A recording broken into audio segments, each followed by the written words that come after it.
వాడుకుంటా ఉన్నాడు. సిస్టర్ చెప్పినట్లు 33 years ministry సేవలో ఉన్నాము. బట్ 33 ఇయర్స్ కంటే ముందే నేను సేవలో ఉంటా ఉన్నాను. I will consider each of you as a servants of God. మీరందరు పరిచర్యలో ఉన్నారు, but we don't realise it. మనం గుర్తించుకోము. సో దేవునిలో there is no full time ministry, half time ministry. నేను ఫుల్ టైం పరిచర్యకు రాకముందు మళ్ళీ నేను ఫుల్ టైం అని వాడుతూ ఉన్నాను. సంపూర్ణ పరిచర్య అంటారు. సంపూర్ణంగా మా కాలంలో మేము యూత్లో ఉన్నప్పుడు, 20s ఉన్నప్పుడు ఫుల్ టైం మినిస్ట్రీ అంటే అన్నీ విడిచిపెట్టి వెళ్ళాలి. సో నేను నా కర్ణాటకలో జాబ్ చేసేవాడిని. 1992లో విశ్వాసంతో మంచి జాబ్ విడిచిపెట్టేసి పరిచర్యలోనికి వచ్చినాం. So youth with the mission అని బహుశా మీరు కొంతమందికి తెలిసి ఉండొచ్చు. అందులో పూనాకు వెళ్ళి ట్రైనింగ్ చేసి దేవుడు అందులోనే ఒక మామూలు వ్యక్తి నుండి ఉన్నత స్థాయిలోనికి దేవుడు తీసుకొని వచ్చాడు. సో 2013లో దేవుని యొక్క ప్రేరణ బట్టి సంస్థలో పనిచేయడంలో కొంతమందికి మినిస్ట్రీ చేసేటటువంటి వాళ్ళం, అంటే సంస్థలోకి వచ్చే వాళ్ళకు ట్రైనింగ్స్ అన్నమాట, డిసైపుల్షిప్. సో సంస్థలోనే ఉండి చేయడం కంటే బయటికి వెళ్ళి వేరే వారికి కూడా ఆశీర్వాదకరంగా ఉండాలి అన్న ఆలోచనతో మేము 2013లో యాజ్ ఎ ఫ్యామిలీ మేము బయటకు వచ్చి యూత్ విత్ ద మిషన్ నుండి పరిచర్యను చేస్తూ ఉన్నాం. So it's a different ministry. అన్ని సేవలో కష్టమైన పరిచర్య ఏంటంటే శిష్యత్వం. శిష్యులుగా కావడము, శిష్యులుగా చేయడం. వేరే పరిచర్యలన్నీ easy, but to disciple someone it's a challenging ministry కదా. బట్ దేవుడు ఆ భారాన్ని మాకు ఇచ్చి ఉంటా ఉన్నాడు, మా ఇద్దరికి కూడా. సో మా రీచ్, రేజ్ అండ్ రిలీజ్ అంటే రీచింగ్ పీపుల్, రేజింగ్ అంటే ట్రైనింగ్ ఇవ్వడం, తర్బీద్ చేయడం, అండ్ రిలీజింగ్ దెమ్ అంటే దేవుడు వాళ్ళను ఎక్కడికి పొమ్మంటే, ఏం చేయమంటే అందులో వాళ్ళను ముందుకు పంపించడం. ఇంకొక విధంగా చెప్పాలంటే మత్తయి సువార్త 28వ అధ్యాయము 19 నుండి 20 వచనాలు, 19-20 వచనాల్లో ఉన్నటువంటి దేవుడిచ్చినటువంటి ఆజ్ఞ, గ్రేట్ కమిషన్ అంటారు. దాని మీద ఆధారం చేసుకొని మేము పరిచర్య చేస్తూ ఉన్నాం. దేవుడు ఎంతో నమ్మదగిన వాడుగా ఉంటా ఉన్నాడు. ఆమెన్. దేవుడు చాలా నమ్మదగిన వాడు. మనం పాడి ఉంటా ఉన్నాము, ఊహించు వాటిను అడుగు వాటికంటను అధికముగా ఆయన చేసే దేవుడు అంట. సో మా పరిచర్య ఎక్కువ మందికి తెలియదు, బయట కనిపించదు. నాకు నిన్నటి రోజు బ్రెజిల్ నుండి ఒక వ్యక్తి, ఆయన నేను ఎప్పుడు కలవలేదు, వ్యక్తిగతంగా నేను చూడలేదు, నాకు వాట్సాప్లో మెసేజ్ పెట్టి, మీ టెస్ట్ మనీ నేను ఒక బుక్ ప్రింట్ చేస్తూ ఉన్నాను, మీ టెస్ట్ మనీని నేను ఆ బుక్లో ప్రింట్ చేయాలనుకుంటా ఉన్నాను, దయచేసి మీ టెస్ట్ మనీ పంపించండి అని ఆయన రాశాడు. నేను ఇంతవరకు కలవలేదు ఆయనను. ఎలా దేవునితో మనం నడుస్తే తప్పకుండా దేవుడు అద్భుత కార్యాలు చేస్తాడు. ఆమేన్. సో మా గురి ఏంటంటే we want to build lives, జీవితాలను కట్టడం. అదే మా church. You are my church. ఒక వ్యక్తి మాతో కలుస్తా అంటే we see that person as a church, సంఘంగా. సంఘము అంటాం కానీ ఆలయము కదా, ఆలయం. యేసుక్రీస్తు పౌలు అంటాడు, మీరే దేవుని ఆలయమై ఉన్నారని ఎరుగరా. So it is the time ఈ రోజుల్లో నిజమైన ఆలయాలను కట్టాల. సో చాలా సంతోషము. 18 ఇయర్స్ టెస్ట్ మనీ వినడము, ఈ సంఘంలోనే ఉండి మీరు మంచిగా ఎదుగుతూ ఉన్నారు. Praise the Lord. ఎంతమంది 18 ఇయర్స్ ఉన్న వాళ్ళు ఉన్నారు ఇక్కడ? చాలా సంతోషం. సో 18 ఇయర్స్ మీరు ఇక్కడ ఉన్నారు అంటే మీరు ఆ రుచిని మీరు చూసి ఉంటా ఉన్నారు. బ్రదర్ వర్షిప్ లీడ్ చేశారు. Brother, I want you to come.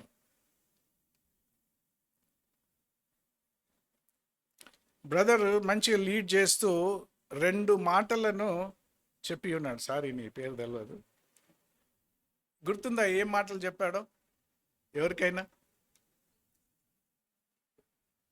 తాను చెప్పినటువంటి మాటలు it's a confirmation for me. నేను ఏమైతే మాట్లాడబోతా ఉన్నాను గుర్తుందా? I want you to read this brother, this sentence from here. Just this sentence. It's the new year to grow into maturity. Amen. ఏం చెప్పాడు తాను? సో వర్షిప్ లీడ్ చేస్తూ ఏమన్నాడంటే, మనము తన యొక్క మాటలు, let's get in to maturity. అవునా? ఇంకొక మాట ఏమన్నాడంటే లాస్ట్లో, let step in to the year of maturity. So this is what God is going to speak to you this morning. Thank you. Amen. So దేవుడు 18 సంవత్సరాలు దేవుడు నమ్మకంగా ఉన్నాడు. ఆమేన్. గట్టిగా చెప్దామా ఆమేన్ అని? సో 18 సంవత్సరాలు దేవుడు గొప్ప కార్యాలు చేశాడు కదా. కానీ ఈ 19వ ఇయర్ ఎంటర్ అవుతా ఉన్నారు మీరు. మనము మామూలుగా మన లైఫ్ను చూసుకుంటే 18 ఇయర్స్ నుండి 19th ఇయర్ ఎంటర్ అవుతా ఉన్నాము అని అంటే మన లైఫ్లో ఇంకొక సీజన్కు ఎంటర్ అవుతా ఉన్నాం. ఇంగ్లీష్లో అడల్ట్హుడ్ అంటారు, యంగ్ అడల్ట్హుడ్ అంటారు. యవ్వనంలో ఉన్నాము కానీ ఇంకా మెచ్యూరిటీలోనికి ఎదుగుతూ ఉన్నాం. సో దేవుడు మన యొక్క జీవితంలో ఆయా సంవత్సరాల్లో ఆయా కాలాల్లో దేవుడు పనిచేస్తూ ఉంటాడు. ముఖ్యంగా యవ్వన ప్రాయంలో మనం చేసేటటువంటి కొన్ని తప్పు పనులు చేస్తాము, మిస్యూవర్స్గా ఉంటాము, మంచి పనులు చేస్తాము, ఛాలెంజెస్ తీసుకుంటూ ఉంటాము, ఏమేమో చేస్తూ ఉంటాం కదా. ఓకే, పర్వాలేదు.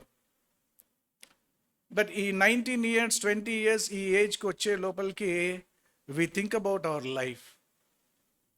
మెచ్యూర్డ్గా ఆలోచిస్తూ ఉంటాం కదా. మన కెరియర్ గురించి ఆలోచిస్తాం, మన భవిష్యత్తు గురించి ఆలోచిస్తాం, మళ్ళీ సరి అయినటువంటి నిర్ణయాలు మనము తీసుకుంటాం. ఆమేన్ కదా. ఆలోచన అనేటటువంటిది, ఎందుకంటే మనము ఎదుగుతూ ఉన్నాం. నేను నా లైఫ్లో నేను ఏమవుతాను అనేటటువంటిది. మరి సంఘ విషయంలో కూడా మనము చూస్తే ఆలోచిస్తే 18 సంవత్సరాలు గడిచిపోయి ఉన్నాయి. సో ఇప్పుడు ఈ వచ్చేటటువంటి సంవత్సరాల్లో, ఈ సంవత్సరము లేదా వచ్చే సంవత్సరంలో దేవుడు ఎక్కడికి తీసుకువెళ్ళాలనుకుంటా ఉన్నాడు. సో ఈ మాట మెచ్యూరిటీ, ఎలా ఆయనలో ఎదగడము అనేటటువంటిది, అంటే ఇంకొక లెవెల్లో ఎదగడము అనేటటువంటిది, అది చాలా ప్రాముఖ్యమైనటువంటి విషయం. సో మనము ఈ లెవెల్ నుండి మనము ఇంకొక లెవెల్కి వెళ్ళాలి. సో ఇంకొక లెవెల్కి వెళ్ళాలి అని ఆలోచిస్తే మనం సీరియస్గా ఉండాలి. అంటే మీరు సీరియస్ లేరని కాదు, okay, but we really need to think. మెచ్యూరిటీలోనికి వెళ్ళాలి, ఎదగాలి అని అనుకుంటే ఎందులో ఎదగాలి, ఏ రీతిగా ఎదగాలి అనేటటువంటివి మనము ఆలోచించాలి. So we have to think about it చాలా మటుకు.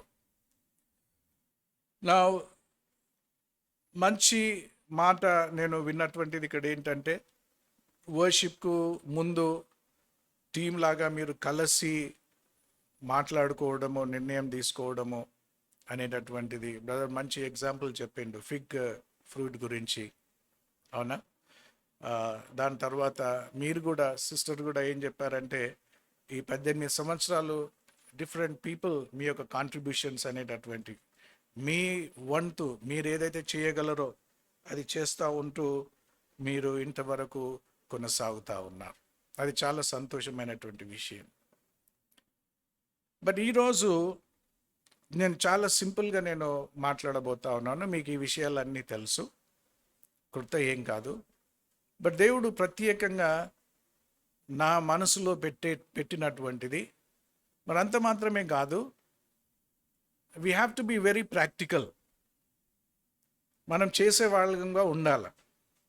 మత్తయి సువార్త 20వ అధ్యాయంలో ఒక మాట ఉంటుంది, ఆ 19-20 వచనాలు చదువుతారా?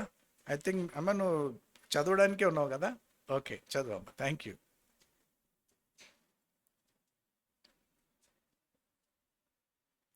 ఆ, 19-20.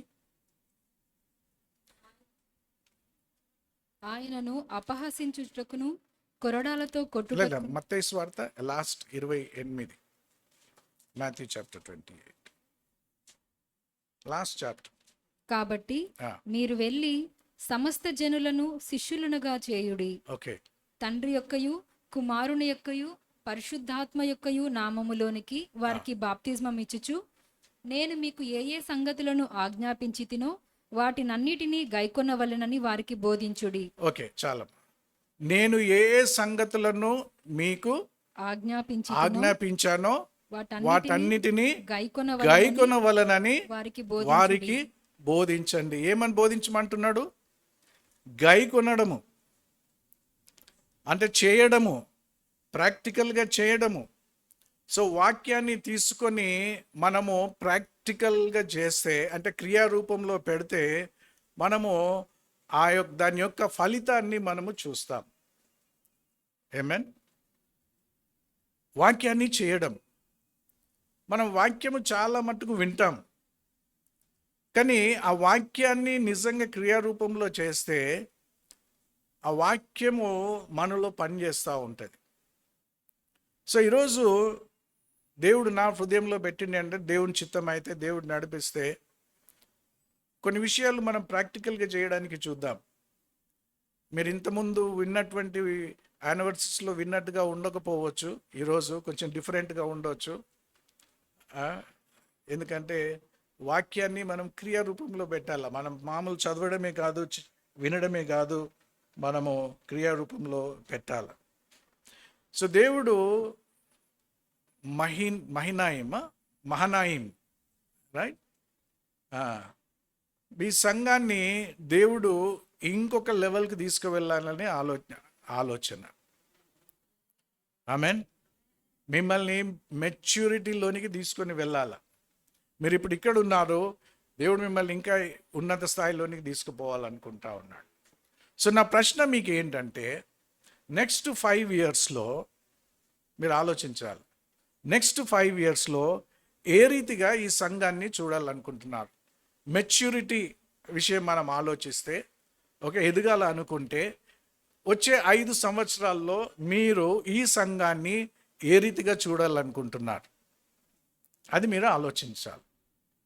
సో దానికి కావలసినటువంటి కొన్ని విషయాలు నేను మీతో మాట్లాడతాను. కొన్ని మేబీ 1-2 విషయాలు మనం ప్రాక్టికల్గా చేద్దాము.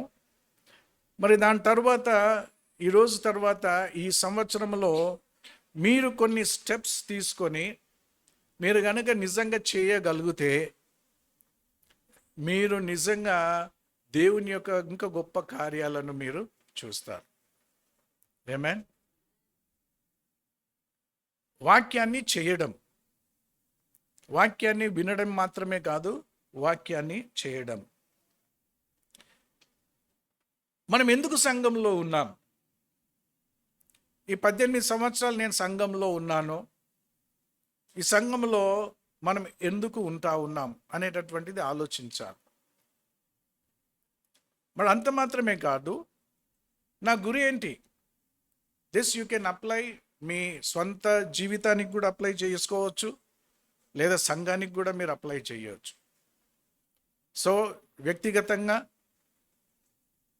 మీరు పర్సనల్గా తీసుకోండి, అడుగుకోండి, నేను ఏ రీతిగా ఎదగాలి, నెక్స్ట్ 5 yearsలో నేను ఏ రీతిగా ఉండాలా, మరి అదే టైంలో సంఘముగా నేను ఏ రీతిగా ఉండాలి. సో ఈరోజు నేను ప్రత్యేకంగా సంఘం గురించి, మీ సంఘం గురించి నేను మాట్లాడబోతా ఉన్నాను. ఈ సంఘంలో మనము ఎందుకు ఉన్నాం? మానాయిం సంఘములో నీవు ఎందుకున్నావు అనేటటువంటిది. సో 2 ప్రాముఖ్యమైనటువంటి విషయాలను నేను చెప్తాను. ఎఫెసీ పత్రిక 5వ అధ్యాయము 25వ వచనంలో ఏముందంటే, ఆమె అవసరమైనప్పుడు చదువుతాను, ఐ హ్యావ్ ఇది నా దగ్గర. క్రీస్తు కూడా సంఘమును ప్రేమించి, 26వ వచనము, అది కలంకమైనను ముడత అయినను అట్టిది మరి ఏదైనను లేక పరిశుద్ధమైనది గాను నిర్దోషమైనది గాను మహిమల గల సంఘము గాను ఆయన తన ఎదుట దానిని నిలవబెట్టుకొనవలనని వాక్యముతో ఉదక స్నానము చేత దానిని పవిత్రపరిచి పరిశుద్ధపరచుటకై దాని కొరకు తన్ను తాను అప్పగించుకొనెను. చాలా ప్రాముఖ్యమైనటువంటి విషయం. కలంకమైనను ముడత అయినను అట్టిది మరి ఏదైనను లేక పరిశుద్ధమైనది గాను నిర్దోషమైనది గాను మహిమగల సంఘముగా ఆయన ఎదుట నిలబడాలని దేవుని యొక్క కోరిక. సో ఈ సంఘము దేవుని ముందు పరిశుద్ధ సంఘముగా నిలబడాల. ఆమేన్. దాని గురించి మనం ఆలోచించాలి. నిష్కలంకముగా, నిర్దోషులుగా, ఎలాంటి బ్లేమ్ లేకుండా. ఈ రోజుల్లో మనం చూస్తూ ఉన్నాం, ఆ యూట్యూబ్లలో చాలా చూస్తూ ఉన్నాం, ఏమేం జరుగుతూ ఉందో, ఏమేమి మాటలు మాట్లాడుతూ ఉన్నారు సంఘాల పైన, వ్యక్తుల పైన. ఇవన్నీ ఎందుకు మాట్లాడుతూ ఉంటున్నారంటే, మనము ఛాన్స్ ఇస్తూ ఉన్నాము ఇతరులు మాట్లాడడానికి. ఏమంటారు అయ్య గారు? మనమే ఛాన్స్ ఇస్తూ ఉన్నాం కదా. మనం ఏదో మాట్లాడతాం, ఏదో అంటాము, ఏదో చేస్తాము, చూసేవాళ్ళు అది వేరే విధంగా అర్థం చేసుకుంటారు. మన ఇంటెన్షన్ వేరే, మన ఆలోచన వేరే. చూసేవాళ్ళు, వినేవాళ్ళు, వాళ్ళ ఆలోచన వేరే. వాళ్ళు ఏదేదో మాట్లాడుతూ ఉంటారు. బట్ మనల్ని దేవుడు నిర్దోషులుగా, నిష్కలంకులుగా, మరి ఎలాంటి మచ్చ లేకుండా ఆయన సంఘాన్ని తన ఎదుట నిలబెట్టుకోవాలని కోరుతా ఉన్నాడు. సో దేవుడు మీ సంఘాన్ని ఆ రీతిగా నిలబెట్టుకును గాక. ఆమేన్. మీ సంఘము పరిశుద్ధ సంఘముగా ఉండును గాక. చింతపడకండి, బాధపడకండి, మా సంఘంలో ఎక్కువ మంది లేరు కదా అని. క్వాంటిటీ ముఖ్యం కాదు, క్వాలిటీ చాలా ముఖ్యం. ఎంతమంది వస్తూ ఉన్నారో అనేటటువంటిది ముఖ్యం కాదు. ఆ సంఘంలో నాణ్యత ఏంటి, ఎలాంటి గుణము కలిగినటువంటి సంఘం. ఆమేన్. అది కావాలి. సో దేవుడు మిమ్మల్ని మెచ్యూరిటీలోనికి వెళ్ళాలంటే, దేవుడు రాబోయే కాలంలో మిమ్మల్ని పరిశుద్ధతలో దేవుడు నడిపించాలనుకుంటా ఉన్నాడు. మిమ్మల్ని నిర్దోషులుగా ఆయన నిలబెట్టుకోవాలనుకుంటా ఉన్నాడు, నిష్కలంకులుగా నిలబెట్టుకోవాలనుకుంటా ఉన్నాడు. దేవుని యొక్క వాక్యంలో మనం చూస్తే, ఇక్కడ ఈ యొక్క వాక్యంలో వాక్యముతో ఉదక స్నానము చేత అంటా ఉన్నాడు. Washed by the word of God. దేవుని వాక్యము చేత మనము క్లెన్స్ కావాలి, పరిశుద్ధపరచబడాలి. సో నాకు అర్థమైంది ఏంటంటే, మీ సంఘంలోని మంచి మంచి కాపరులు ఉన్నారు, మరి ఇక బయట నుండి కూడా చాలా మంచి వాళ్ళు వచ్చి మీకు నేర్పిస్తూ ఉన్నారు. బట్ మనము ఇంకా ఇంకా ఎదగాల, ఇంకా పరిశుద్ధతలోనికి మనం ఎదగాల. యోహాను సువార్త 15:3 యేసుక్రీస్తు తన శిష్యులతో ఏమంటా ఉన్నాడంటే, నేను మీతో చెప్పిన మాటను బట్టి మీరిప్పుడు పవిత్రులై ఉన్నారు. సో దేవుని యొక్క వాక్యము మనల్ని పవిత్రపరుస్తుంది.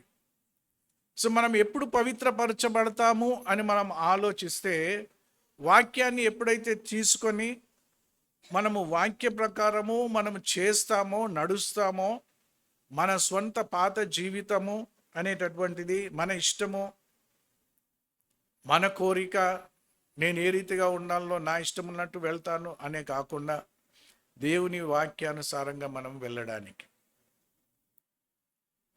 ఇది మనము అడుక్కోవాలి. ఇప్పుడు సిస్టర్ ఏం చెప్పిందంటే, బ్రదర్ ప్రిన్సిపల్స్ పాటిస్తాడు అని చెప్పింది. బట్ సిస్టర్, నేను బిబ్లికల్ ప్రిన్సిపల్స్ పాటిస్తానా లేదా? Principles are good, but are they biblical principles? వాక్యానుసారమైనటువంటి విలువలా కావా? అది చాలా ప్రాముఖ్యమైనటువంటి. మనము వాక్యానుసారమైనటువంటి నియమాలు పాటించకపోతే పవిత్రతలోనికి మనము వెళ్ళలేము. ఆమేన్. సో వాక్యాన్ని యేసుక్రీస్తు ఏమంటున్నాడంటే, శిష్యులు తనతో ఉండి నేర్చుకుంటా ఉన్నారు, వాళ్ళు చేస్తూ ఉన్నారు, అందుకే మీరు పవిత్రులై ఉన్నారు అంటా ఉన్నాడు.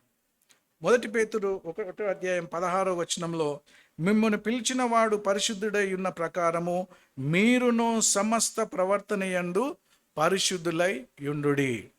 దేవుడు మనల్ని పరిశుద్ధులుగా ఉండమంటా ఉన్నాడు. ఆమేన్. మన ఆలోచనలో పరిశుద్ధత, మన క్రియల్లో పరిశుద్ధత, మన ప్రవర్తనలో పరిశుద్ధత. మనం ఇతరుల గురించి ఆలోచిస్తే ఏ రీతిగా ఆలోచిస్తూ ఉన్నాం, ఏమనుకుంటా ఉన్నాం? పరిశుద్ధమైనటువంటి పవిత్రమైనటువంటి ఆలోచనలు. మనం ఇతరుల ఏ రీతిగా మాట్లాడుతూ ఉన్నాము, వాళ్ళని ఏ రీతిగా చూస్తూ ఉంటా ఉన్నాం, ఏ రీతిగా ఉంది, ఇది మనము ఆలోచించాలి. పరిశుద్ధతలోనికి మనము వెళ్ళాలి. ఆయన పరిశుద్ధుడు కనుక మీరును పరిశుద్ధులై యుండుడి. సో మెచ్యూరిటీలోనికి మనం ఎదగాలి అనుకుంటే మొట్టమొదటి విషయము పరిశుద్ధత జీవితము కలిగి ఉండడం, సంఘముగా కలిసి పరిశుద్ధతలోనికి వెళ్ళడం. అది మనము ఆలోచించాలి.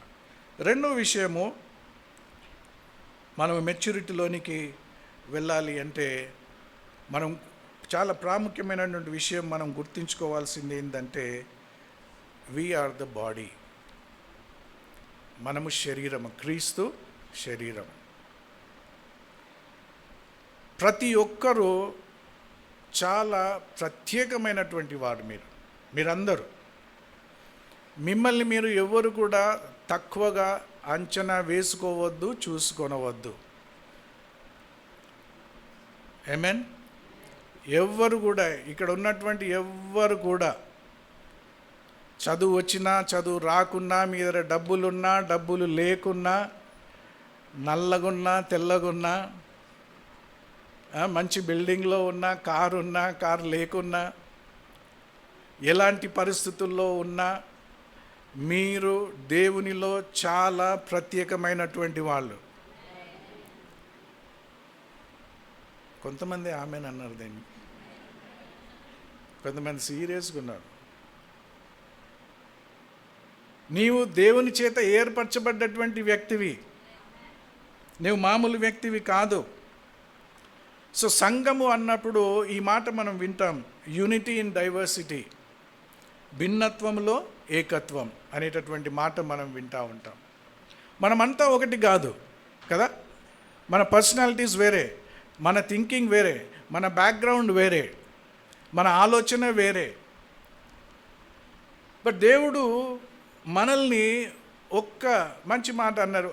బ్రదర్ ఏమన్నాడంటే, ఒక కుటుంబముగా, సంఘము ఒక కుటుంబముగా ఉండడము అది ఎంతో ఆశీర్వాదకరమని. I realise that. బెంగళూరు పోయినాక గుర్తొచ్చిందా బ్రదర్? యూనో, ఆ రీతిగా ఉండడం. ఎందుకంటే మన పరిస్థితులను బట్టి వి రియలైజ్ సర్టన్ థింగ్స్ మనం కదా. ఒక వ్యక్తి యొక్క విలువ నేను అంటే వ్యక్తిగతంగా నేను నేర్చుకుంది ఏంటంటే పరిచర్యలో ఉంటూ ఒక వ్యక్తి యొక్క విలువ వాళ్ళు మన ముందు ఉన్నప్పుడు తెలియదు. ఆ వ్యక్తి మన దగ్గర లేనప్పుడు ఆ వ్యక్తి యొక్క విలువ మనకు తెలుస్తుంది. ఏమేన్ కదా. మరి అది టూ లేట్. వ్యక్తి వెళ్ళిపోయిన తర్వాత అంటే వెళ్ళిపోవడం అంటే చనిపోవడమే కాదు, మన నుండి దూరం అవ్వడం. దూరంగా ఉన్నప్పుడు అప్పుడు వి రియలైజ్ ఇట్. బట్ మనం ఉన్నప్పుడు వి డోంట్ రియలైజ్ ఇట్, మనం గుర్తెరగం. సో సంఘము అని అన్నప్పుడు మనమంతా కూడా ఒక శరీరము, మనమంతా కూడా ఒక్కొక్క భాగము. 1 కొరింథీయులు 12వ అధ్యాయము 12వ వచనంలో, ఎలాగూ శరీరము ఏకమై ఉన్ననో అనేకమైన అవయవములు కలిగి ఉన్నదో, ఎలాగూ శరీరం యొక్క అవయవములన్నీ అనేకములై ఉన్నను ఒక్క శరీరమై ఉన్నవో, అలాగే క్రీస్తు ఉన్నాడు. 13వ వచనంలో, ఎలాగనగా యూదులమైనను గ్రీసు దేశస్థులమైనను దాసులమైనను స్వతంత్రులమైనను మనమందరము ఒక్క శరీరములోనికి ఒక్క ఆత్మయందే బాప్తిస్మము పొందితిమి, మనమందరము ఒక్క ఆత్మను పానము చేసిన వారమైతిమి. ఒక్క ఆత్మను పొందినటువంటి వాళ్ళము. యూదుడని కానీ గ్రీసు దేశస్థుడని కానీ ఇండియన్ కానీ పాకిస్తాన్ కానీ అమెరికన్ కానీ జాపనీస్ కానీ ఏ దేశస్థులైనటువంటి వాళ్ళైనా కానీ, దాసులైనటువంటి వాళ్ళైనా కానీ స్వతంత్రులైనటువంటి వాళ్ళైనా కానీ. సో మన దగ్గర చూస్తే మనం చాలా మట్టుకు మన బ్యాక్గ్రౌండ్స్ చూసుకుంటూ ఉంటాం. మనమంతా ఎవరమైనటువంటి వాళ్ళమైనా కానీ మనము ఒకే శరీరము. ఈ సంఘములో మీరంతా ఒక శరీరము. 18వ వచనంలో నేను కిందికి వెళ్తాను. అయితే దేవుడు అవయములలో ప్రతి దానిని తన చిత్త ప్రకారము శరీరములో ఉంచెను. చూసిందా? అందుకే అంటున్నాను మీరు చాలా ప్రత్యేకమైనటువంటి వాళ్ళు అని. సో ఈ సంఘములో దేవుడు మిమ్మల్ని ప్రత్యేకంగా పెట్టి ఉన్నాడు. ఏమేన్? ఇది మనం గ్రహించాలి. చాలాసార్లు మనం ఎట్లా ఉంటామంటే స్పెక్టేటర్స్ లాగా ఉంటాం, ప్రేక్షకుల్లాగా ఉంటాం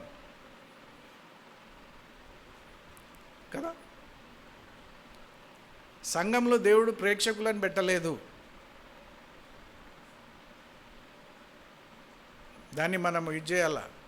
క్రికెట్ స్టేడియంలో కూర్చొని 6-4 అన్నట్టు సంఘాలు అది కాదు. సంఘంలో ఇక్కడ హల్లెలూయా అంటే అక్కడ హల్లెలూయా అనడం, ఏదైనా మంచిగా అనిపిస్తే స్తోత్రం అనడము, దాని కొరకు పెట్టలేదు.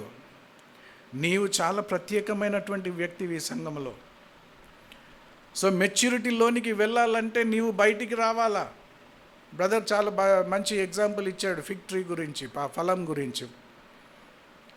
ఏం ఫలం తెలుగులో? అంజూరపు. సో లోపల అది ఎంత రుచిగా ఉంటుంది, అది లోపల దాని అందం ఉందంట. దాన్ని ఓపెన్ చేస్తేనే తెలుస్తుందంట. సో దేవుడు మీలో ఆ రీతిగా పెట్టి ఉన్నాడు. మీరు చాలా ప్రత్యేకమైనటువంటి వాళ్ళు.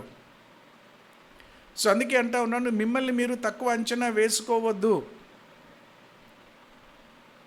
కొన్నిసార్లు మనం ఏమంటామంటే, నాకెవరేం చెప్తలేరు, నన్ను ఎవరు లెక్క చేయట్లేదు అనుకుంటాం. దయచేసి ఈరోజు నేను మాట్లాడుతూ ఉన్నాను, చాలా ప్రాక్టికల్గా మాట్లాడతాను. మీనా సిస్టర్ నాకు ఏం చెప్పలేదు మీ గురించి. నేను అడిగినాను, తను చాలా మీకు కావాలంటే వాట్సాప్ మెసేజ్ చూపెడతాను. మీలో ఏమైనా ఆలోచన ఉందా, ఏం ఎక్స్పెక్ట్ చేస్తూ ఉన్నారు, ఏం మాట్లాడమని అంటే, పరిశుద్ధాత్ముడు ఏ రీతిగా బయలుపరిస్తే ఆ రీతిగా మాట్లాడమని. సో నేను ప్రార్థించాను, దేవుడిని అడిగాను, దేవుడు ఏమి మాట్లాడమంటే నేను అది మీతో మాట్లాడుతూ ఉన్నాను. ఏమేన్? సో ఎవ్వరు నాకు తెలియదు, మీ గురించి అసలు ఎక్కువ తెలియదు. తన గురించి ప్రేయర్లో వస్తూ ఉంటుంది కానీ సిస్టర్, బట్ మీ చర్చ్ గురించి మేము ఏం మాట్లాడము, ఏం లేదు. సో అందుకే చెప్తా ఉంటే అయ్యో నా గురించి మాట్లాడుతూ ఉన్నాడే అని అనిపించవచ్చు. ఎవరైనా చెప్పినరేమో, నాకు ఎవ్వరు చెప్పలేదు, దేవుడే మీతో మాట్లాడుతూ ఉన్నాడు. ఆమేన్. సో మీరు ప్రత్యేకమైనటువంటి వారు. సో సంఘంలో నిశ్శబ్దంగా కూర్చోడానికి దేవుడు పెట్టలేదు. ఇక్కడ శరీరంలో అవయవాలు అంటా ఉన్నాడు. మన శరీరంలో అవయవాలు ఉన్నాయి.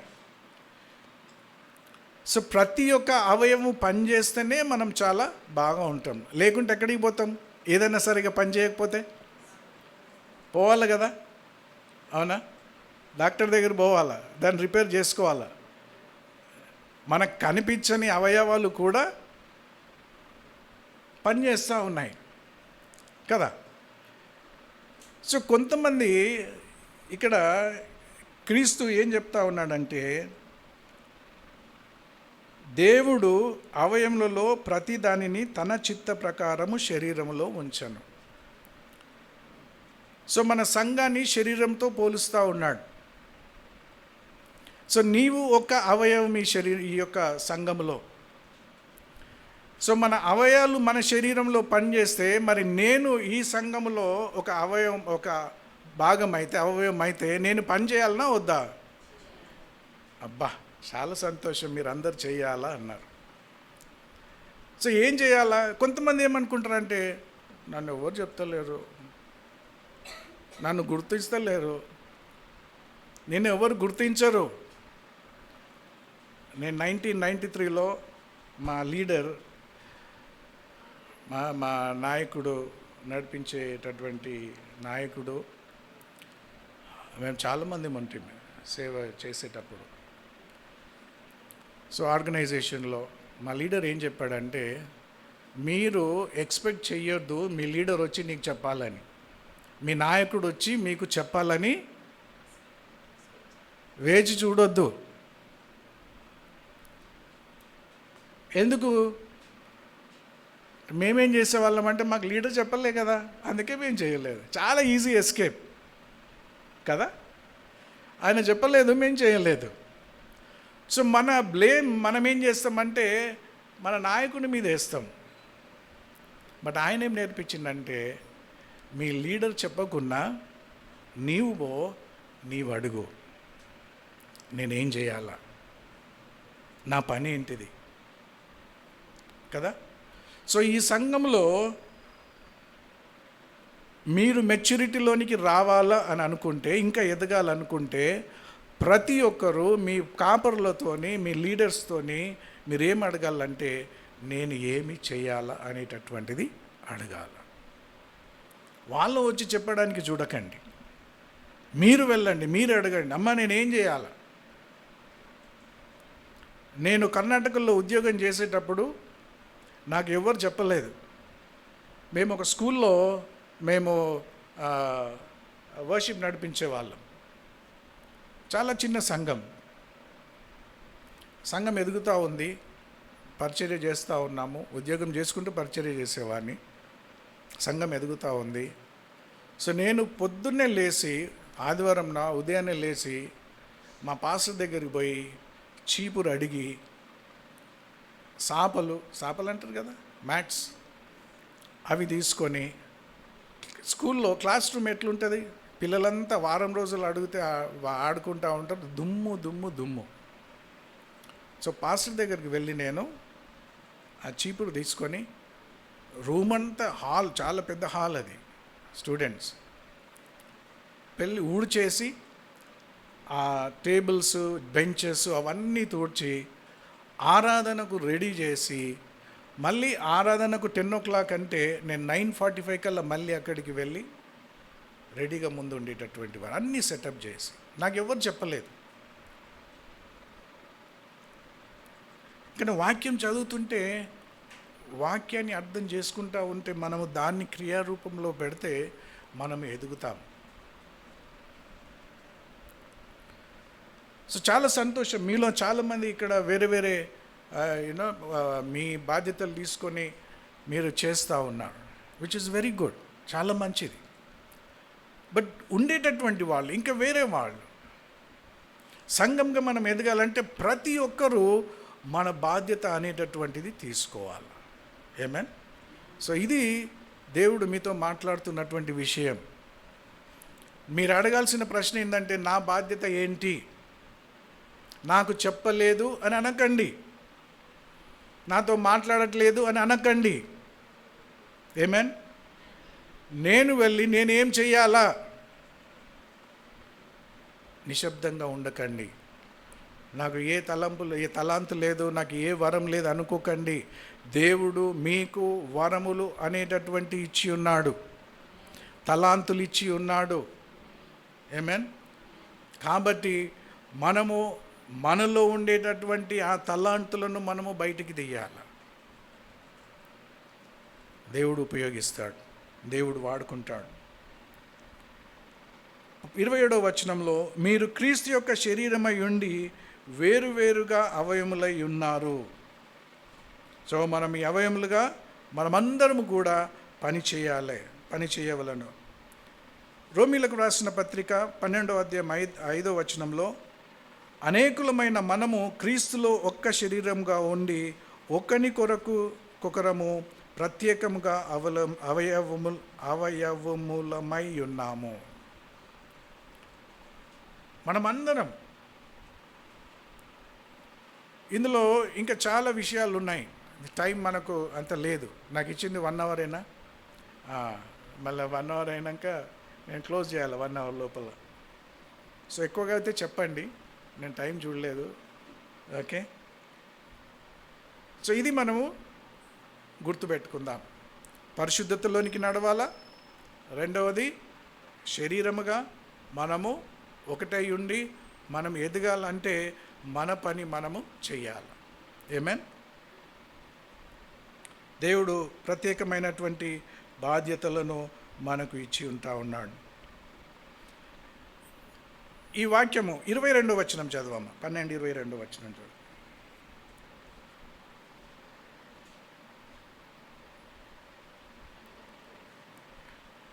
మొదటి కొరింథీయులు 12:22. అంతేకాదు, శరీరము యొక్క అవయవములలో ఏవి మరి బలహీనములుగా కనబడునో అవి మరి అవశ్యములే. ఏవి అయితే బలహీనంగా కనబడతాయో అవి మరి అవశ్యములే. అవి కూడా కావాలా, అవి కూడా ఇంపార్టెంట్. సో నాకు పాట పాడనీకి రాదు, నాకు ఇదిగా చేయనీకి రాదు, అది అంటే ఏదన్నా నీవు అవసరం. ఇక్కడ ఈ చర్చిలో ఉన్నావంటే నీవు అవసరం.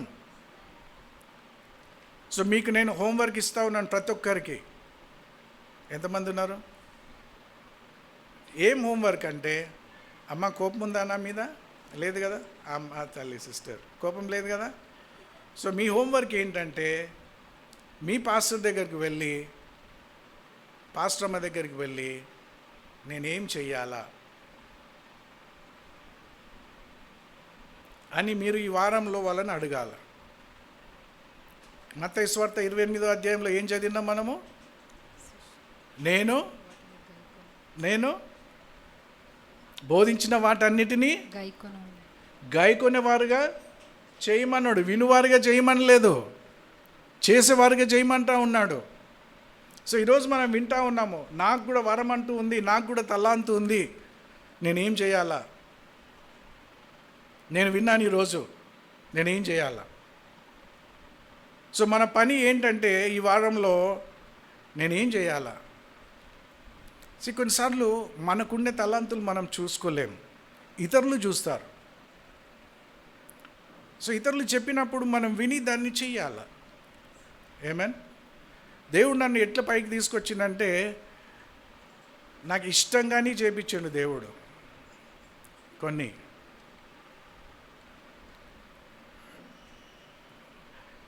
నాకు ఏదైతే ఇష్టం కాదు, నేను ఎక్కడికి పోవద్దు అనుకున్నానో, అసలు పోవద్దు చేయొద్దు అనుకున్నానో, దేవుడు అందులో పెట్టి అందులో నుండి బయటికి తెచ్చాడు. దేవుడు మనల్ని మన మెచ్యూరిటీలోనికి రావాలి అని అంటే, దేవుడు మనల్ని పని చేయడానికి అనుమతించాలి. అందుకే మీరు చేయాల్సినది ఏంటంటే, మీరందరూ పాస్టర్ అమ్మని లేదంటే పాస్టర్ని అడిగి నేనేం చేయాలి ఈ వారంలో నాకు చెప్పండి, ఏమన్ నేనేం చేయాలో చెప్పండి, నా పని ఏంటి. ఎందుకంటే మీరు కూడా అవయవము పని చెయ్యాలా, నేను పని చేయాలని నేను నిశ్శబ్దంగా ఉన్నానంటే ఏమన్నా డాక్టర్ దగ్గర పోవాల్సి వస్తుంది మళ్ళీ. అంతవరకు వద్దు, మనం పని చేద్దాం దేవుని కొరకు. ఆమేన్. రైట్. సో ఇది చేసేటటువంటి పని. మీకు ఒక పని చెప్పాను, ఇంకా రెండు మూడు విషయాలు మాట్లాడతాను. ఓకేనా? ఇంతవరకు ఆపేయమంటే ఆపేస్తాను, నాకేం ఇది లేదు. మాట్లాడమంటే మాట్లాడతాను. సరే, మనం ఆలోచించాలి ఏంటంటే, చూడండి, సంఘము ఏ రీతిగా ఎదిగింది. చూడండి, పాస్టర్స్కు ఎక్కువగా ఉండేటటువంటి ఆశ ఏంటంటే మన సంఘము అభివృద్ధి కావాలి. ప్రతి ఒక్కరి ఆశ కూడా అదే నేను అనుకుంటున్నాను. మన సంఘం మంచిది కావాలా, మన సంఘం అభివృద్ధి కావాలా, ఇంకా ఉన్నత స్థాయిలోనికి రావాలా అనేటటువంటి ఆలోచన కదా. సో మరి ఇలాంటి ఆలోచన కలిగి ఉన్నప్పుడు మనము కొన్ని వాక్యానుసారమైనటువంటి పనులు చేస్తేనే సంఘం అనేటటువంటిది అభివృద్ధి పొందుతుంది.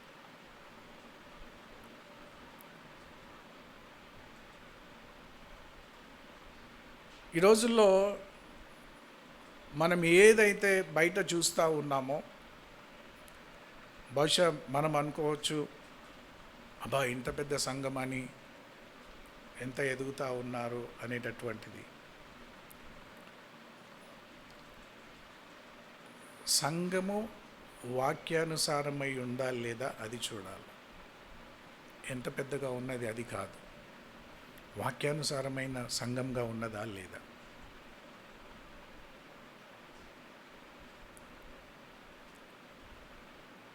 ఒక పిక్చర్ నేను చూశాను. పిక్చర్ అంటే సినిమా కాదు, సంఘ విషయంలో ఒక పోస్టర్ లాంటిది. మంచి పెద్ద చర్చ్ బిల్డింగ్ కట్టినరు, మనుషులు ఎంటర్ అవుతూ ఉన్నారు, ఆ లోపలికి పోయిన తర్వాత కింద పడిపోతూ ఉన్నారు లోయల్లోనికి. మీరు చూసిండ్రో లేదో, ఇది సంఘంలో పోతూ ఉన్నారు, సంఘంలో ఉన్నారు, సంఘంలో పెళ్ళిళ్ళు చేసుకుంటూ ఉన్నారు, సంఘంలో అన్నీ చేస్తూ ఉన్నారు, కానీ ఎక్కడ పోతున్నారంటే లోయలో పడిపోతూ ఉన్నారు. సో అది కాదు, దేవుడు అందుకొరకు మనల్ని నిలబెట్టట్లేదు. సో మీ సంఘాన్ని దేవుడు ఇంకా బలంగా కట్టాలనుకుంటా ఉన్నాడు. గొప్ప ఆలోచనలు దేవుడు మీ కొరకు కలిగి ఉంటా ఉన్నాడు. సో ఈ రీతిగా మనం ఇంకా అభివృద్ధి చెందాలంటే ప్రతి ఒక్కరు అవసరం. సో వాక్యంలో నుండి కొన్ని విషయాలు మనం చూద్దాం. ఏ రీతిగా అపొస్తల కార్యము 2వ అధ్యాయము 41 నుండి 47 వరకు కనుక చదివితే, అక్కడ పేతురు మాట్లాడిన తర్వాత, ఇది ఆదిమ సంఘము, మొట్టమొదటిగా సంఘం ఏ రీతిగా విస్తరించిందో మనం గమనిస్తాం. ఇక్కడ పేతురు మాట్లాడిన తర్వాత 3000 మంది రక్షింపబడ్డారు. దాని తర్వాత ఏమన్నా అంటే, కాబట్టి అతని వాక్యం అంగీకరించిన వారు బాప్తిసం పొందిరి. ఆ దినమందు ఇంచుమించు 3000 మంది చేర్చబడిరి. వీరు 42వ వచనము, అపోస్తుల బోధయందును, సహవాసమందును, రొట్టె విరుచుటయందును, ప్రార్థన చేయుటయందును ఎడతెగక యుండిరి.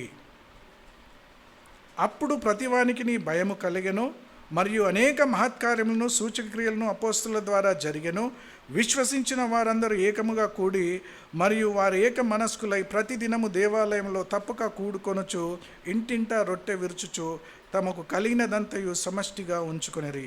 ఇదియుగాక వారు తమ చరస్థిరాస్తులను అమ్మి అందరికీ వారి వారి అక్కల కొలది పంచిపెట్టిరి. మరియు వారేక మనస్కులై ప్రతిదినము దేవాలయంలో తప్పక కూడుకొనుచు ఇంటింటా రొట్టె విరుచుచు దేవుణ్ణి స్తుతించుచు ప్రజలందరి వలన దయ పొందిన వారై ఆనందంతోనూ నిష్కపటమైన హృదయముతోనూ ఆహారము పుచ్చుకొనుచుండిరి.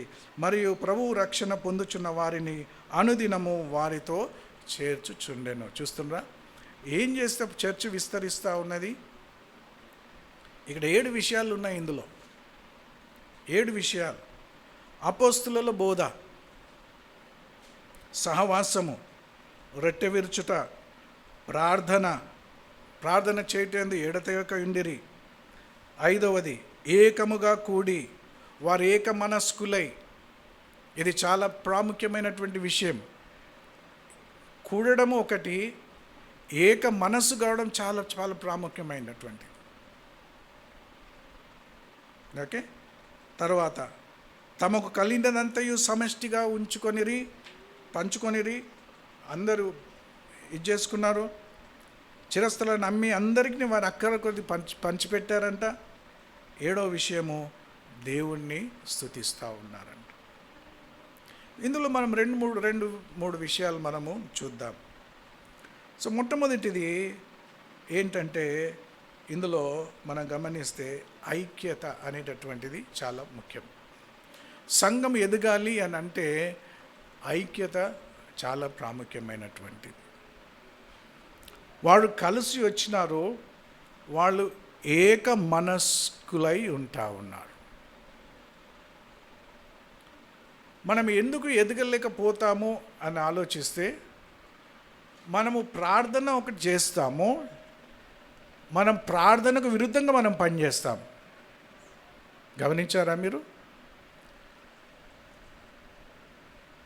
మనం ప్రార్థన చేస్తాము, ప్రార్థనకు విరుద్ధంగా పనిచేస్తాం. ఉదాహరణ చెప్తాను. దేవా ఇంకెంత ఎక్కువ మందిని తీసుకొని రండి ఈ సంఘంలోని, కానీ ప్రార్థన చేస్తారు. ఎవరైనా చేసిండ్రా? ఎవరైనా చేశారా? చేసిండ్రు కదా. సరే, చాలా మంచి ప్రార్థన. అంటే దేవుణ్ణి ప్రార్థన చేస్తే దేవుడు తీసుకొచ్చి ఇక్కడ పడేస్తాడా? ఏమంటారు? దేవుడు తీసుకొచ్చి పడేస్తాడా? ఎవరు చేయాలి మరి పని? ఎంతమందికి వెళ్ళి రండి అని ఆహ్వానించినాం మనం? ఆలోచించిందా? సో మనం ప్రార్థన చేస్తూ ఉన్నాం, దేవా విస్తరించు అని అంటూ ఉన్నాం, బట్ పని ఎక్కడ చేస్తూ ఉన్నాం? చూసిందా? సో మనం ప్రార్థన చేస్తూ ఉన్నాము, మన ప్రార్థనకు విరుద్ధంగా మనం పని చేస్తూ ఉన్నాం. అయ్యో దేవుడు విస్తరించట్లేదే, ఏం చేయట్లేదే అనుకుంటే దేవుడు ఎక్కడ చేస్తాడు? అవయవం కదా, మనం పని చేయాలి. సో దేవుడు ఒకటిగా ఉన్నారు, బట్ మనసు ఎక్కడ ఉంది? అవి నిర్ణయం తీసుకోవాలి మనం. నేనేం చేయాలి? ఒక నిర్ణయం తీసుకోవాలి. నేను ప్రార్థించడమే కాదు, నేను ఇతరులతో కూడా మాట్లాడతాను. అది మనకు సహాయపడతా ఉంది. ఏక మనస్సు, ఒకటిగా ఉండడం. మనం కలిసి వస్తాము, కానీ మన మనసు వేరుగా ఉండొచ్చు. మన ఆత్మీయతలో చాలా డిఫరెంట్ ఇది.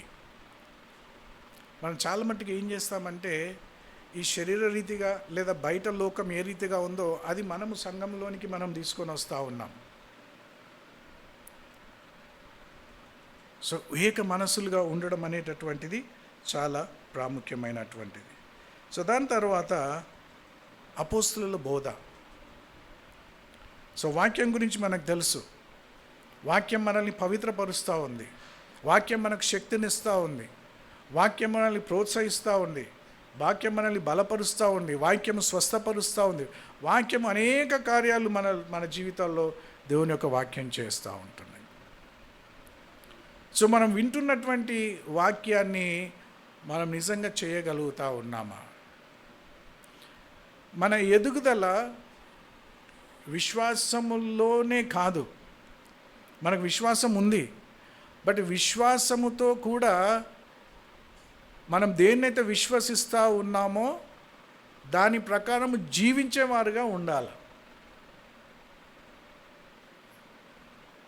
అప్పుడే కానీ మన ఎదుగుదల అనేటటువంటిది ఉండదు. సో ఈరోజు మిమ్మల్ని అడుగుతున్నాను, నెక్స్ట్ 5 yearsలో మీరు ఏం చేయాలనుకుంటా ఉన్నారు? ఏం కావాలనుకుంటా ఉన్నారు? సో వాక్యాన్ని వింటూ ఉన్నారు, వాక్యంలో ఏ రీతిగా ఎదగాలి అనేటటువంటిది ఆలోచించాలి. సహవాసం చాలా ముఖ్యమైనటువంటిది. కొన్నిసార్లు మనం ఏంటంటామంటే, నేను చాలా బిజీగా ఉన్నాను అని అంటాం. ఈజీ వర్డ్, చాలా బిజీగా ఉన్నాను. ప్రార్థనకు రమ్మంటే నేను బిజీగా ఉన్నాను, నాకు పని ఉన్నది అంటారు. బైబిల్ స్టడీకి రమ్మంటే కారణాలు చెప్పవచ్చు. ఈ రోజుల్లో ఏమైపోయిందంటే ఇంకా దేవుడు ఈ టెక్నాలజీ ద్వారా ఆన్లైన్లో కూడా కలవడానికి అవకాశం ఇస్తూ ఉన్నాడు. ప్రార్థనలు చేయడానికి, వాక్యాన్ని నేర్చుకోవడానికి. మరి సంఘముగా కూడి సహవాసాన్ని కలిగి ఉంటా ఉన్నారా? సహవాసం అంటే ఏదో సెలబ్రేషన్స్ కొరకే కాదు. ఆదివారం సహవాసం ఏంటంటే హాయ్ బాయ్ సహవాసం. వచ్చినప్పుడు హాయ్ అంటాము, స్తోత్రం అంటాము, పోయేటప్పుడు praise the lord, good bye, అంతే. అది సహవాసం కాదు. సో సహవాసం అంటే కూర్చొని ఒకరినొకరు తెలుసుకోవడం, మన హృదయాలు మన మనసులో ఉండేటటువంటిది పంచుకోవడం. అలాంటి సహవాసం మనం కలిగి ఉండాలి. అప్పుడే కానీ మనం చూడగలుగుతాం, మనం ఎదగగలుగుతూ ఉంటాం. సో సంఘము ఒకరి జీవితాల్లో ఏమవుతా ఉంది. కొన్నిసార్లు కొంతమందికి ఏమవుతుందంటే, అయ్యో నన్ను పట్టించుకునేవారు లేరు. నాతో ఒక బ్రదర్ కొన్నేళ్ల క్రిందట వచ్చి చెప్పాడు, బ్రదర్ నేను ఈ చర్చ్ కట్టడానికి ఎంతో కష్టపడ్డాను, ఎన్నో డబ్బులు ఇచ్చాను, కానీ అసలు నన్ను పట్టించుకోరు చర్చ్లో అని. జస్ట్ ఆలోచించండి. అంటే ఆయన సంఘం కొరకు అంత ప్రయాసపడతా ఉన్నాడు, కానీ సంఘం ఆయనను పట్టించుకోవట్లేదు. చాలా బాధగా చెప్తా ఉన్నాడు. అది సహవాసం కాదు. సో మనల్ని ఒకరొకరు తెలుసుకోవాలా, మన కష్టాలేంటి, మన సుఖాలేంటి, ఒకరితో ఒకరు పంచుకోవడం. హార్ట్ టు హార్ట్ టాక్ అంటారు, మన హృదయంలో ఉండేటటువంటిది. అలాంటి సహవాసము కలిగి ఉంటారు. రొట్టె విరుచుట, ప్రార్థన చేయుట. ఈ ప్రార్థన, నేను మత్తయి సువార్త 18వ అధ్యాయంలోనికి మనం వెళ్దాం. మత్తయి సువార్త 18వ అధ్యాయంలో 35 వచనాలు ఉన్నాయి. సో ఇది ప్రత్యేకంగా దీని ప్రార్థన మీద నేను ఎంఫసైజ్ చేయాలనుకుంటా ఉన్నాను. ప్రార్థనలో అక్కడ యేసుక్రీస్తు ఏమంటా ఉన్నాడు చూడండి, 18, 19, 20 వచనాలు. మత్తయి సువార్త 18. మరియు మీలో ఇద్దరు తాము వేడుకొను దేనిని గూర్చి అయినను భూమి మీద ఏకీభవించిన ఎడల అది పరలోకమందున్న నా తండ్రి వలన వారికి దొరుకునని మీతో చెప్పుచున్నాను. ఏలయనగా ఇద్దరు ముగ్గురు నా నామమున ఎక్కడ కూడి ఉందురో అక్కడ నేను వారి మధ్యన ఉందునని చెప్పెను. 20వ వచనం. రైట్. సో ఇక్కడ భూమి మీద మీరు వేటిని బంధింతిరో అది పరలోకమందును బంధింపబడును. ఓకే, ఎంతమందికి సంతోషం ఇది? మీరు బంధిస్తే పరలోకంలో బంధింపబడుతుందంట, మీరు విప్పితే పరలోకంలో విప్పబడుతుందంట. మనకు పరలోకానికి ఏం సంబంధము ఆలోచించారా? అంటే దేవుడు ఏ స్థాయిలో మనల్ని పెడతా ఉన్నాడు? మనము ప్రార్థన చేస్తే, అడిగితే, ఏదైనా బంధిస్తే పరలోకంలో బంధింపబడుతుంది, ఏది విప్పితే పరలోకంలో విప్పబడుతుంది. అంత మాత్రమే కాదు, ఇద్దరు తాము వేడుకొని దేని గూర్చినను భూమి మీద ఏకీభవించిన ఎడల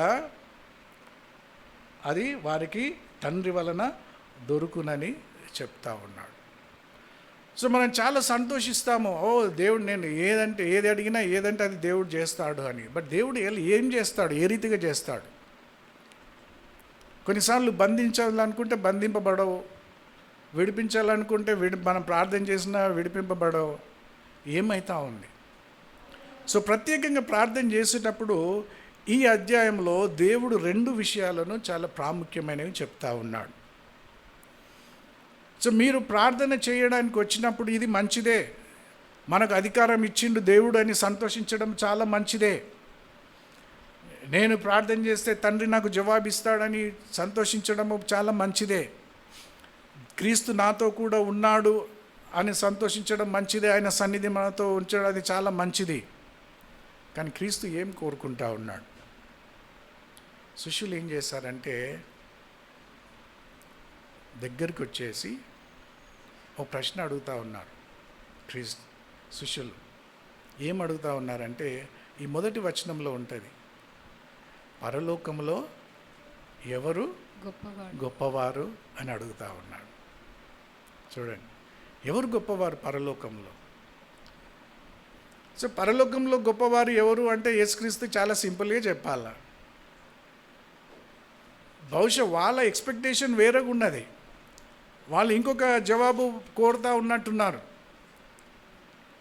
యేసుక్రీస్తు ఏమంటుండంటే, ఒక చిన్న పాపను తీసుకొని వచ్చి, చిన్న బాబును పాపను చిన్న తీసుకొని వచ్చి, మీరు చిన్న పిల్లవలే అయితేనే మీరు పరలోక రాజ్యంలో ప్రవేశింపరు.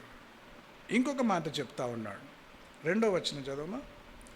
మీరు మార్పు నొంది బిడ్డల వంటి వారైతేనే గాని పరలోక రాజ్యంలో ప్రవేశింపరని మీతో నిశ్చయముగా చెప్పుచున్నాను. సో బిడ్డ వలె అయితేనే పరలోక రాజ్యంలో మీరు ప్రవేశింపరు.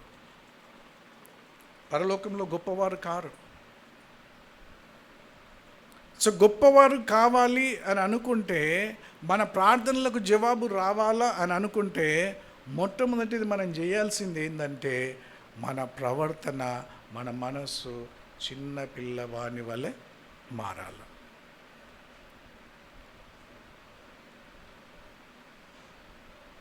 అది కావాలి. సో ప్రవర్తన, మారు మనస్సు, అది బాహ్యానికి సంబంధించిందా లేకుంటే మనసుకు సంబంధించిందా? ఆత్మకు సంబంధించిందా శరీరానికి సంబంధించిందా? ఆత్మకు సంబంధించి కదా. సో మనం లోపల మార్పు అనేటటువంటిది రావాలా. సో దేవుడు అది కోరుతా ఉన్నాడు. అది మనం లేకుండా మనం ఏమి ప్రార్థన చేసినా, మనం ఏమి బంధించినా బంధింపబడదు. అది చెప్తా ఉన్నాడు యేసుక్రీస్తు. మనం చాలా మట్టుకు ఇదేమి చదవకుండా ఆ మాటలను తీసుకొని మనం ఏం చేస్తూ ఉంటామంటే, ఇంకా ప్రార్థన చేస్తూ ఉంటాం, కానీ మన మనసులో ఏమవుతా ఉంది, నాలో గర్వం ఉందా, నేను ఏ రీతిగా ప్రవర్తిస్తాను అనేటటువంటిది మనం ఆలోచించం. అది మనసు చిన్నపిల్లవాని వలె మారు మనసు కావాలంటా ఉన్నాడు. చిన్నపిల్లలు కొట్లాడుకుంటారు, అప్పుడే మంచిగా అయిపోతారు కదా, వాళ్ళు అప్పుడే వెంటనే మంచిగా అయిపోతారు. సో దేవుడు మనల్ని కూడా అలాంటి మనసు కలిగి ఉండమంటా ఉన్నాడు.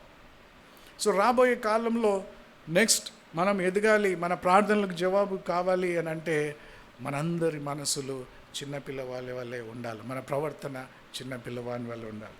ఇంకొక విషయం అందులో చెప్తా ఉంటాడు, 15వ వచనం నుండి మనము చదివితే, మరియు నీ సహోదరుడు నీ ఎడల తప్పిదం చేస్తే నీవు పోయి అతడు ఒంటరిగా ఉన్నప్పుడు అతనిని గద్దించుము, అతడు నీ మాట వినని ఎడల సహోదరుని సంపాదించుకుంటేవి.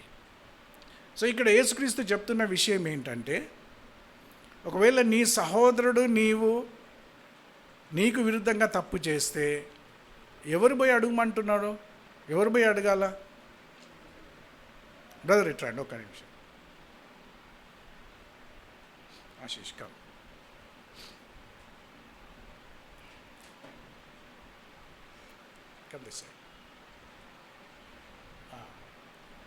యేసుక్రీస్తు ఏమంటా ఉన్నాడంటే, నీ సహోదరుడు, వీళ్ళిద్దరు సహోదరులు అనుకుందాం చర్చిలో, నీ సహోదరుడు నీ ఎడల తప్పిదం చేస్తే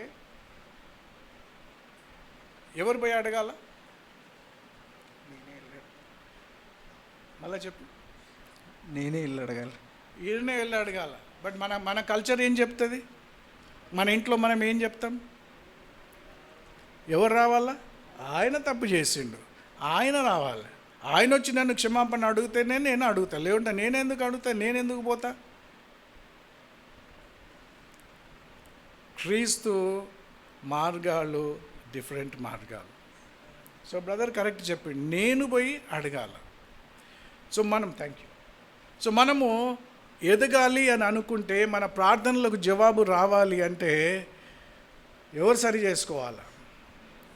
సో దయచేసి మీ సంఘంలో మీకు ఒకవేళ ఎవరితోనైనా ఏమైనా భేదాభిప్రాయాలు, కష్టాలు మిమ్మల్ని బాధపరిచారు అని అనుకుంటే మీరే వెళ్ళండి. వాళ్ళు తప్పు చేసి ఉండొచ్చు, వాళ్ళు మిమ్మల్ని గాయపరిచి ఉండొచ్చు, కానీ వాక్యం చెప్తుంది నా మాటలు కావు, క్రీస్తు మాటలు. నేను ఎందుకు ఎదుగుతలేను, నేను ఎందుకు బాగవుతలేను అనుకుంటే ఇదే సమస్య. నా ప్రార్థనలకు జవాబు ఎందుకు వస్తలేదు అని అనుకుంటే ఇది బాగా ఉపయోగిస్తున్నాము. దేవుడు నాకు అధికారం ఇచ్చిండు, నేను ఏది బంధిస్తానో యేసు నామంలో బంధింపబడును గాక, యేసు నామంలో విడుదల కలుగును గాక అంటూ ఉన్నాం. కానీ మన మనస్సు తగ్గింపు స్వభావం లేదు. దాని తర్వాత క్షమాపణ గుణము. మనము క్షమించాలి, మనము పోవాలి, మనము చేయాలి. నేను నాయకత్వంలో ఉన్నప్పుడు హైదరాబాద్ ఇక్కడనే మా మినిస్ట్రీలో నేను డైరెక్టర్గా ఉంటూ నేను ఒక వ్యక్తిని హైదరాబాద్కి తీసుకొచ్చాను. సో ఆ అబ్బాయి తీసుకొచ్చి ట్రైనింగ్ ఇచ్చి దాని తర్వాత మినిస్ట్రీలో తాను కూడా ఆల్మోస్ట్ నా లెవెల్కి వచ్చాడు. సో ఒక పని చేశాడు. అదేంటంటే అది సరి అయినటువంటి పని కాదు. సో నేను ఆలోచిస్తూ ఉన్నాను, చాలా బాధ అవుతూ ఉంది, ఎందుకు ఈ వ్యక్తి ఇలాంటి పని చేశాడు అని. నా గురించి తెలుసు కదా, నేను ఎట్లా ఉంటాను, నేను ఏం చేస్తాను తెలుసు కదా, ఎందుకు ఈ రీతిగా చేశాడు అని ఆలోచిస్తున్నాను. ఆల్మోస్ట్ 1 month నిద్ర పట్టలేదు సరిగ్గా. మేము ఆలోచిస్తూ ఉన్నాం ఎందుకు ఇట్లా చేస్తూ ఉన్నాడని. అయితే దేవుడు ఓ రోజు ఆదివారం సాయంకాలం వాక్యంతో మాట్లాడాడు. నువ్వు సరి చేసుకో. అబ్బాయిలో ఏజ్ కంటే నా ఏజ్ చాలా ఎక్కువ. పరిచర్యలో నా అనుభవం కంటే ఆ అబ్బాయి అనుభవం చాలా తక్కువ. నేనే అబ్బాయిని హైదరాబాద్కి తీసుకొచ్చిన, మినిస్ట్రీలో ఇది చేసింది నేనే. ఎందుకు చేశాడో చేశాడు, అది వేరే వాళ్ళ ఇన్ఫ్లుయెన్స్తో చేశాడు. సో దేవుడు ఏమనంటే నీవు సరి చెయ్యి. సో సికింద్రాబాద్ ప్యారడైజ్ దగ్గర తాజ్ హోటల్ అని ఉంది, ఇప్పుడు ఉందో లేదో.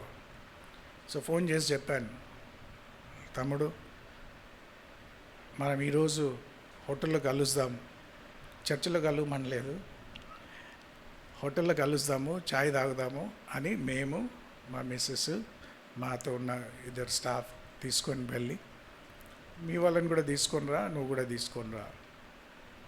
తీసుకొని వచ్చి హోటల్లో కూర్చొని ఛాయ్ తాగుతూ నేను అడిగింది ఏంటంటే, నిన్ను బాధ పెట్టినందుకు నన్ను క్షమించు.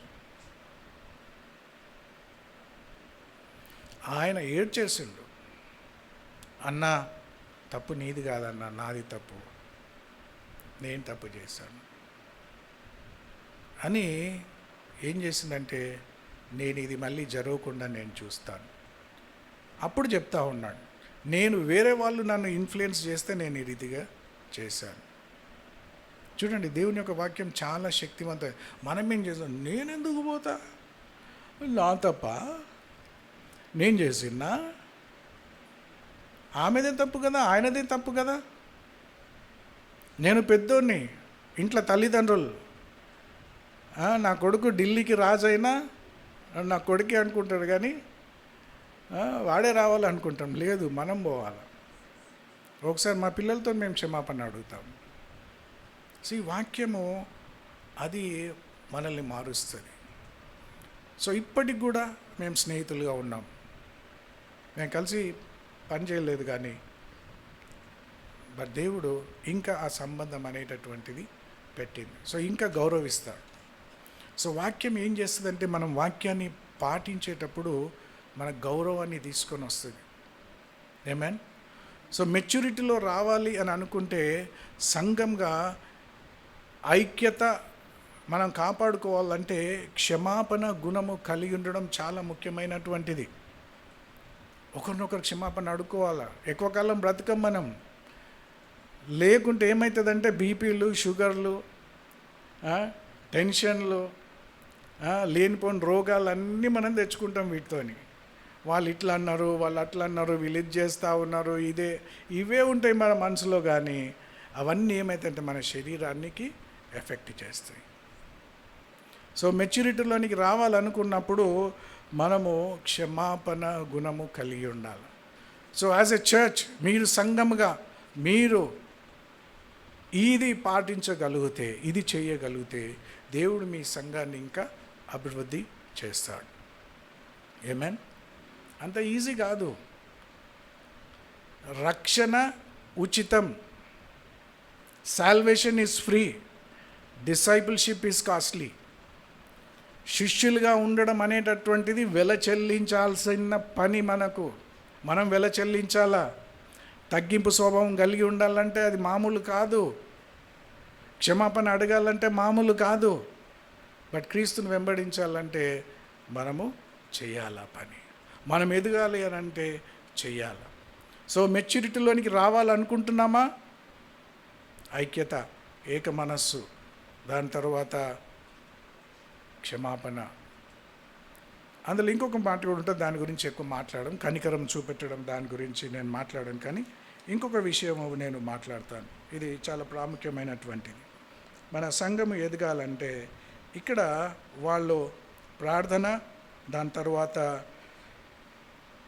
వారు ఏక మనస్కులై దేవుళ్ళను కూడుకొనుచు ఇంటింట రొట్టె విచ్చుచు తమకు కలిగినదంతయు సమష్టిగా ఉంచుకొనిరి. ఇదిగాక వారు తమ చరస్థిరాస్తులను అమ్మి అందరికీ వారి వారి అక్కర కొలది పంచిపెట్టిరి. సో వాళ్ళు ఏం చేశారంటే వాళ్ళకున్నది అంతయు కూడా, సంఘము ఎర్లీ సంఘము ఎదిగింది లేదా మంచి విస్తరించింది అంటే వాళ్ళు కలిసి చేసినటువంటి పని. ఇచ్చుట, గివింగ్ అనేటటువంటిది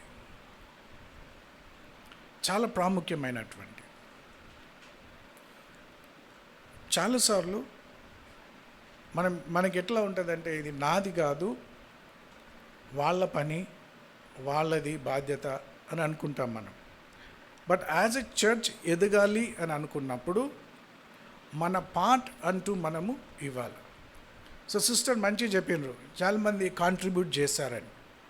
చాలా మంచి విలువ, అది బిబ్లికల్ వాల్యూ.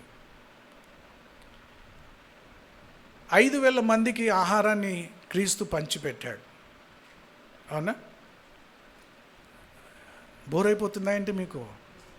లేదా వింటున్నారా? సో 5,000 మందికి పంచిపెట్టినప్పుడు అద్భుతం ఏ రీతిగా జరిగింది? ఏమంటారు?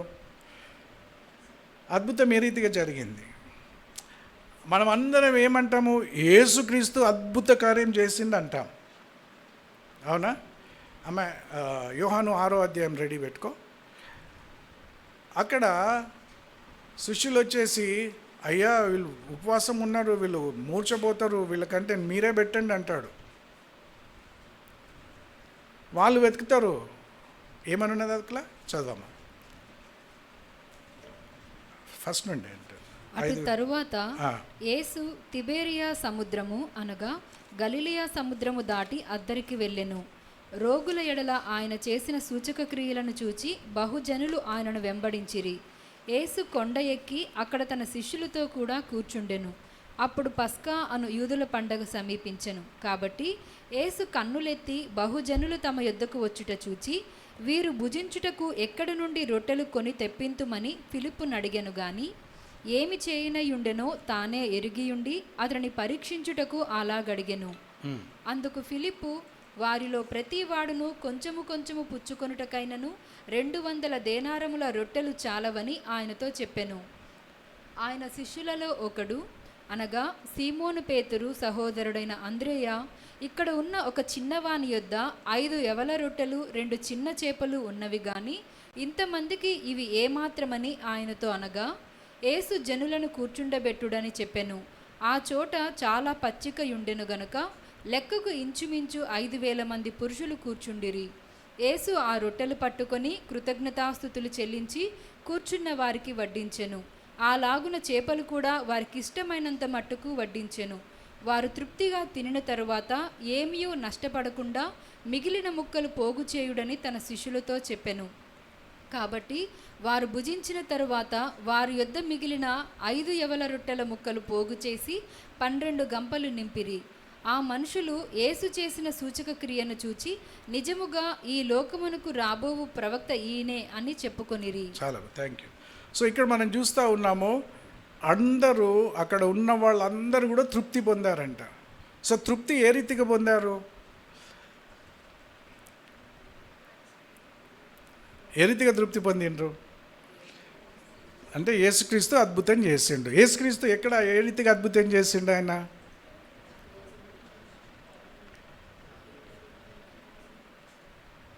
ఏదో ఒకటి చెప్పండి, మంచిగా చెప్పండి, గట్టిగా చెప్పండి. సో అద్భుతం దేవుడు యేసుక్రీస్తు బయట నుండి ఎక్కడి నుండి అనేది చేసిండా? 5,000 మంది కంటే ఇంకెక్కువ ప్రజలు తృప్తి పొందారు అని అంటే కారణం ఎవరు అమ్మా?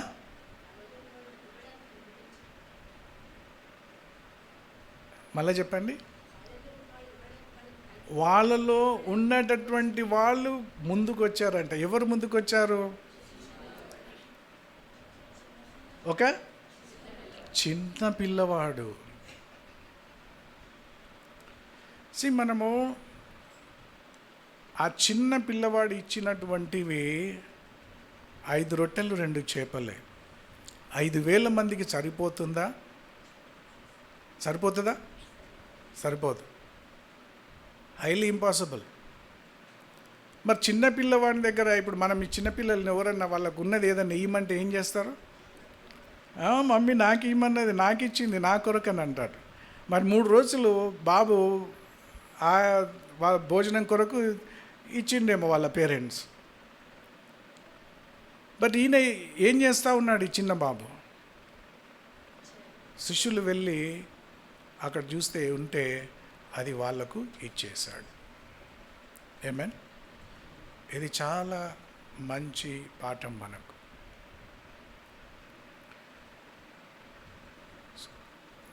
నేను అనుకుంటా ఉన్నాను, బహుశా మీ సంఘానికి ఉండే నీడ్ ఏంటిది?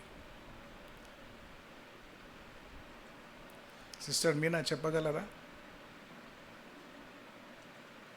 నాకు తెలియదు. I want you to share. ఏంటిది నీడ్ అమ్మా? ప్లేస్. ఓకే, ఈ ప్లేస్ కొనాలని చూస్తూ ఉన్నారు. ఎంత కాస్ట్? 1,23,00,000. అవునా? Is it possible? ఇది సాధ్యమా? మరి ఏం చేద్దాం? ఎక్కడి నుండి రావాలా? దేవుని నుండి రావాలా? దేవుని నుండి రావాలా? ఎంత మంచిగా చెప్తున్నారు. దేవుని నుండి. అదే అన్నీ దేవుని మీద వేద్దాం అంతే మనం. సో శిష్యులు ఏమన్నారు? ఇది సాధ్యము కాదు ఇది. బట్ యేసుక్రీస్తు ఏమన్నాడు? మీరే చేయమంటా ఉన్నాడు. సో ఇప్పుడు ఇది మనము ప్రాక్టికల్గా మన ఈ చర్చ్కి అప్లై చేసుకుందాం. సో ఈ స్థలము కొనాలి అంటే ఎవరు చేయాలా? మీరే. అంటే ఇప్పుడు నేనేమనాలా? ఇప్పుడు మీరు వ్యక్తిగతంగా ఏమనాలా? నేనే చేయాలి. ఎట్లా చేయాలా? 1,23,00,000 ఎక్కడి నుండి వస్తాయి? నేను చెప్పాలనా? వాక్య ప్రకారం చేస్తే వస్తాయి మీకు.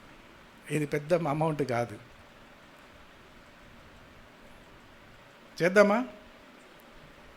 మీరు చెప్పండి. చేద్దామా? ఓకేనా? సో మీరు కూడా చిన్న పిల్లవాడిని వల్ల అనుకోండి. ఉన్నది యేసుక్రీస్తు చేతుల్లో పెట్టాడు. ఓకే, యేసుక్రీస్తు అద్భుతం చేశాడు, కరెక్టే. బట్ యేసుక్రీస్తు అద్భుతం ఎట్లా చేశాడంటే వాళ్ళలో ఉన్నదే తీసుకొని దాన్ని అద్భుతం చేశాడు. 5 రొట్టెలు 2 చిన్న చేపలు చాలా తక్కువ. 5,000 మంది కంటే ఎక్కువ ప్రజలకు వాళ్ళకు తృప్తిగా తినాలంటే చాలా తక్కువ. కానీ ఎప్పుడైతే ఈ చిన్న బాబు ఆ శిష్యులకు ఇచ్చేసి యేసుక్రీస్తు చేతిలో పెట్టారో యేసుక్రీస్తు ఏం చేశాడంటే అవి తీసుకొని కృతజ్ఞతాస్తుతులు చెల్లించి శిష్యులకి ఇచ్చాడు పంచిపెట్టమని.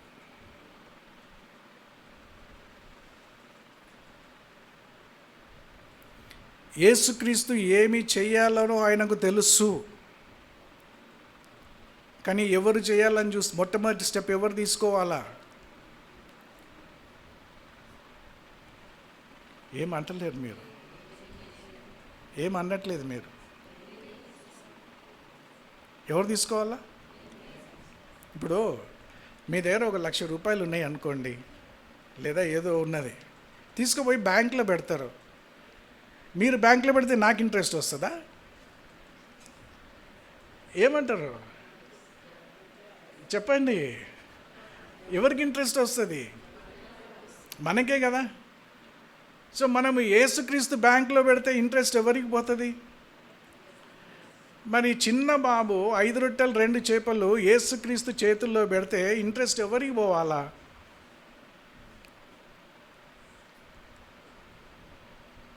చిన్న బాబుకే కదా, అవునా కదా? సో జస్ట్ చూడండి, ఆ చిన్న బాబు ఎంతమందికి ఆశీర్వాదకరంగా ఉన్నాడు.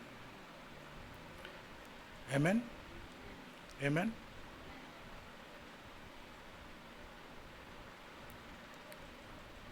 అసాధ్యమైంది ఏది లేదు దేవునికి. కానీ మనం వాక్య ప్రకారము చేయగలిగితే సమస్తము కూడా సాధ్యం.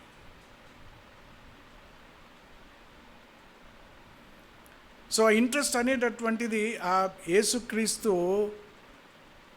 ఆ చిన్న బాబుకు పోతా ఉంది, ఇస్తూ ఉన్నాడు.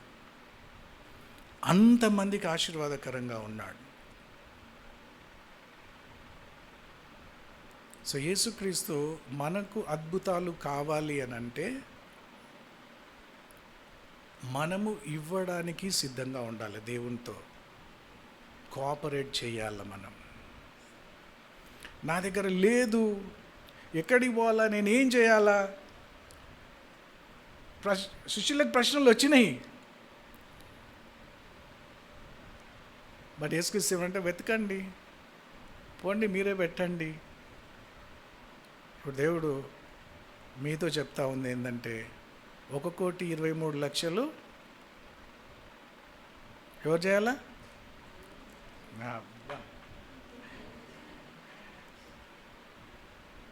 సరేనా? ప్రాక్టికల్ చేద్దామా? వాక్యానికి లోపడదామా? నేను కూడా చేస్తాను మీతో అని. ఓకే. సో నేనేం చేస్తా అంటే నా పర్సులో ఎంత డబ్బు ఉంటే నేను మీ చర్చ్ దేని కొరకని నేను ఇస్తాను. నాకు ఎంత ఉందో తెలియదు, డబ్బులు అయితే ఉన్నాయి. ఏముందో నా పర్సులో ఎంత అమౌంట్ ఉందో సీడ్గా, okay, you have something offering ఏదైనా. సో దేవుడు మీ హృదయం, మీరు ప్రార్థన చేయండి, దేవుడు మీ హృదయంలో ఏం పెడతా ఉన్నాడో అది ఇవ్వడానికి సిద్ధంగా ఉంటాడు. ఇది నంబర్ 1. ఓకే. నేను ఎట్లా పోతానని ఆలోచన నాకేం లేదు. నేను పోతాను, మంచి కారు ఉన్నది, ఏం పర్వాలేదు. ఓకే. రెండవది, ఈ కార్యం కావాలంటే ఎంతమంది ఉపవాసం ఉంటారు? మీరు ఉపవాసం ఉంటారు కదా. అయ్యో ఏం చెప్పట్లేదు. ఉపవాసం ఉంటారా లేదా? బ్రదర్స్ ఉంటారా? ఉపవాసం ఉన్నప్పుడు ఏం చేస్తారు? మనం సేవ్ చేస్తాం కదా. ఉపవాసం అంటే ఇప్పుడు ఒకరోజు 1 డే ఉపవాసం ఉన్నాం అనుకోండి, ఆ ఉపవాసం ఉంటే అమౌంట్ ఎంత అమౌంట్ ఉంటుంది అది? అయ్యా చెప్పండి, అందాజా చెప్పండి. 100 రూపీసో 200 300 ఎంతనో చెప్పండి, ఏదైనా ఒక మాట చెప్పండి. 200, రైట్. సో ఉపవాసం ఉన్న రోజు ఆ 200 మీరేం చేయండి అంటే చర్చ్ కొనడానికి నేను ఇస్తాను. ఉపవాసం ఉన్నా నాది లేదు అది కాదు. నేను ఈరోజు ఉపవాసం ఉన్నాను, 200 రూపీస్ నేను ఏం చేస్తూ ఉన్నాను?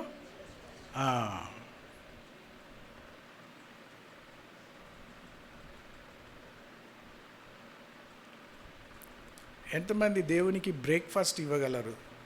దేవుని కొరకంటే? లేదా డిన్నర్ ఇవ్వగలరు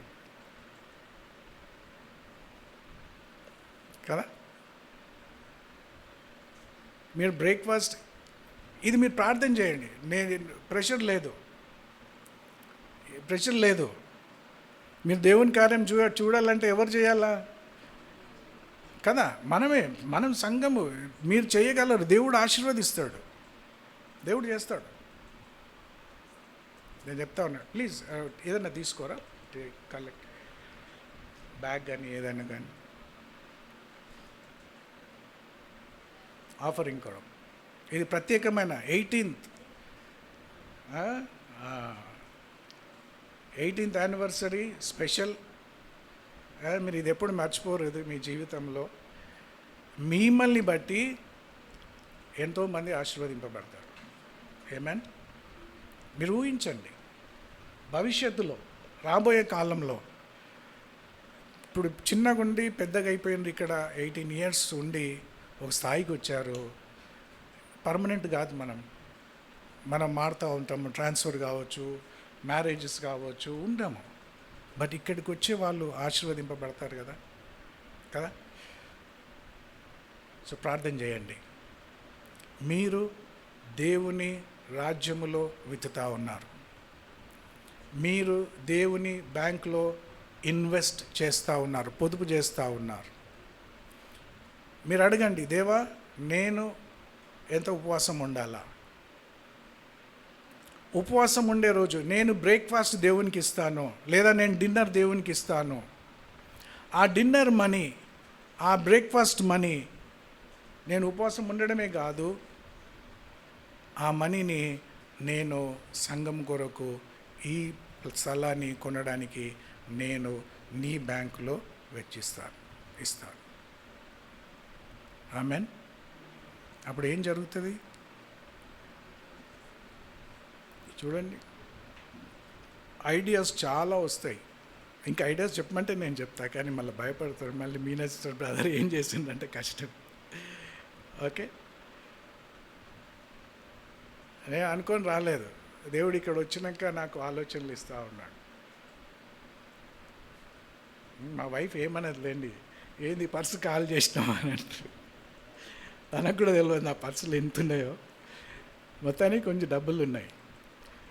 సో నేను మీ చర్చ్ కొనడానికి నా పర్సులో ఉన్నది ఎంత ఉంటే అంత నేను, మీరేమిస్తాడు దేవుని కొరకు? మీరేమి ఇవ్వగలరు? సో దేవుని కొరకు, ఆశీర్వాదం కొరకు. సో మనం పరిశుద్ధంగా జీవించడము, పరిశుద్ధతలోనికి ఎదగడము, ఐక్యత కలిగి ఉండడం, వాక్యమును నేర్చుకోవడము, ఓకే, సహవాసము కలిగి ఉండడము, క్షమాపణ కలిగి ఉండడము, దాని తర్వాత ఇవ్వడం. డిసైడ్ చేయండి, ప్రార్థన చేద్దాం. మీరు దేవుణ్ణి అడగండి, దేవా నేను నా బాధ్యత ఏంటిది, నేనేం చేయాలి?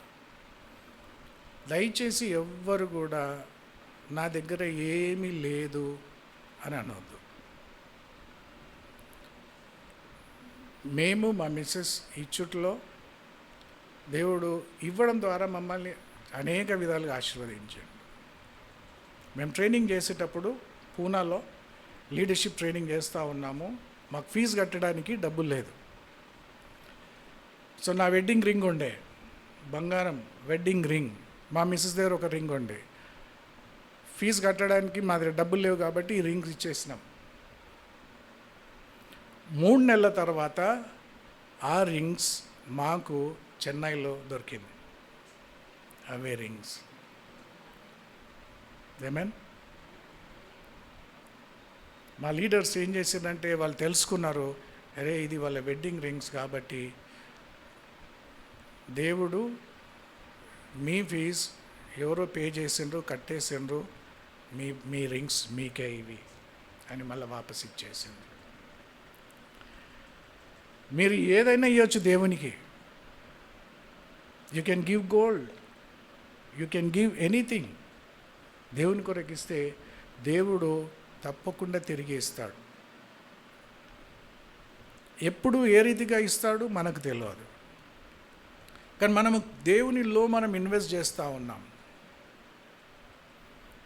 మేము చాలా అనుభవించినాం దేవునిలో.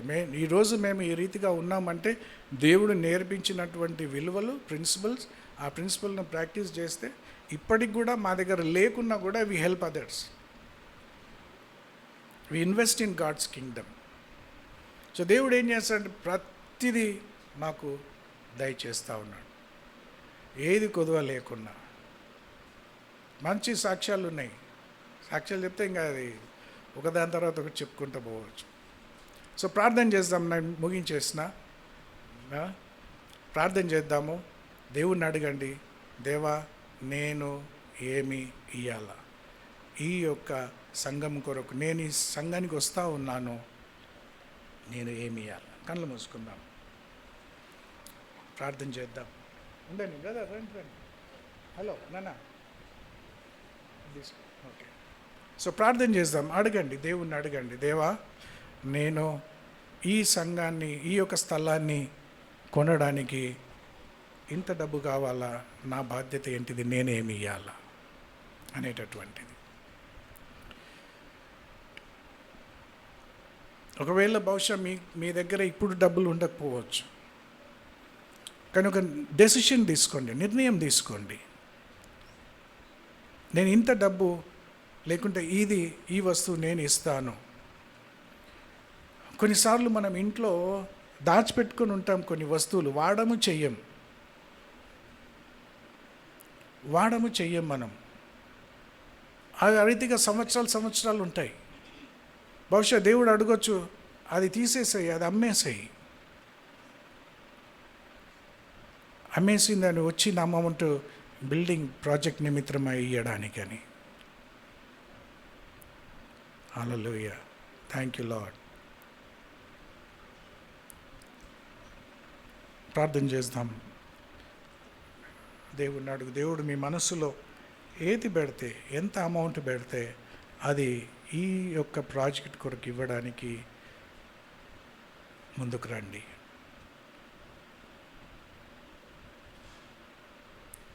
మీ విలువైనది కూడా దేవుడు అడగవచ్చు. నేను మళ్ళీ చెప్తా ఉన్నాను, ఇది నాకు పాస్టర్ కానీ ఎవరు కూడా నాకు చెప్పలేదు.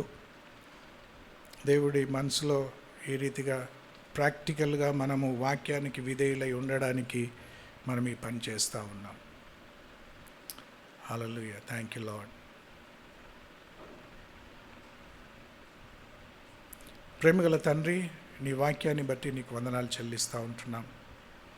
మహానాయం సంఘంను బట్టి నీకు వందనాలు. 18 సంవత్సరాలు తండ్రి వారితో కూడా ఉండి నమ్మకంగా ఉంటూ, దేవా మీరు గొప్ప కార్యాలు మీరు చేసి ఉంటా ఉన్నారు. ఈ సమయంలో తండ్రి వారి యొక్క అవసరతను మీరు ఎరిగి ఉంటా ఉన్నారు. తండ్రి ఈ యొక్క చర్చ్ ప్రాజెక్ట్ ప్లేస్ కొనడానికి మీ సహాయాన్ని దయచేయమని మేము ప్రార్థిస్తూ ఉంటున్నాం. దేవా నీవు 5 రొట్టెలు 2 చేపల ద్వారా గొప్ప కార్యాన్ని మీరు చేసి ఉంటున్నారు. పరదా నీ యొక్క బిడ్డలు, దేవా నీ యొక్క బిడ్డలు తండ్రి విశ్వాసముతో మీ యొక్క హస్తాల్లో వారికి ఉన్నటువంటిది వాడు సమర్పిస్తూ ఉంటుండగా, ఇస్తూ ఉండగా, దేవా మీరు దీనిని అనేక మందికి ఆశీర్వాదకరంగా చేయబోతూ ఉన్నందుకై నీకు వందనాలు చెల్లిస్తూ ఉంటున్నాం. దీన్ని ఇంకా అభివృద్ధిపరచబోతూ ఉన్నందుకై నీకు వందనాలు చెల్లిస్తూ ఉంటున్నాం. విస్తరించబోతూ ఉన్నందుకై నీకు వందనాలు చెల్లిస్తూ ఉంటున్నాం. దేవా మరి ఈ సంఘాన్ని మీరు పరిశుద్ధపరచబోతూ ఉన్నందుకై నీకు వందనాలు. పరిశుద్ధ సంఘముగా నిలబెట్టబోతూ ఉన్నందుకై నీకు వందనాలు. మంచి సహవాసం కలిగి ఉండడానికి, ఏకముగా ఉండడానికి, ఐక్యతతో ఉండడానికి, క్షమాపణ కలిగి ఉండడానికి దేవా మీరు వారికి ఇస్తున్న కృపను బట్టి నీకు వందనాలు. రాబోయే కాలంలో ప్రభువా ఇంకా వాళ్ళు గొప్ప కార్యాలు సంఘమంతా కూడా కలిసి చేయడానికి, మీ అద్భుత కార్యాలు చూడడానికి మీ యొక్క సహాయంలో నడిపింపును దయచేయమని నీకే ఘనత, మహిమ, ప్రభావాలు చెల్లిస్తూ దేవా ప్రతి ఒక్క బిడ్డను మీరు దీవించి ఆశీర్వదించమని ప్రార్థిస్తూ ఉంటున్నాం. దేవ సంఘ కాపరులను, దేవ కుటుంబస్తులను మీరు దీవించండి. ఈ రాబోయే 5 సంవత్సరాల్లో ఇంకా ఉన్నతమైన స్థానంలో ఈ యొక్క సంఘాన్ని ఈ ప్రాంతంలో ఒక మంచి సంఘముగా తండ్రి,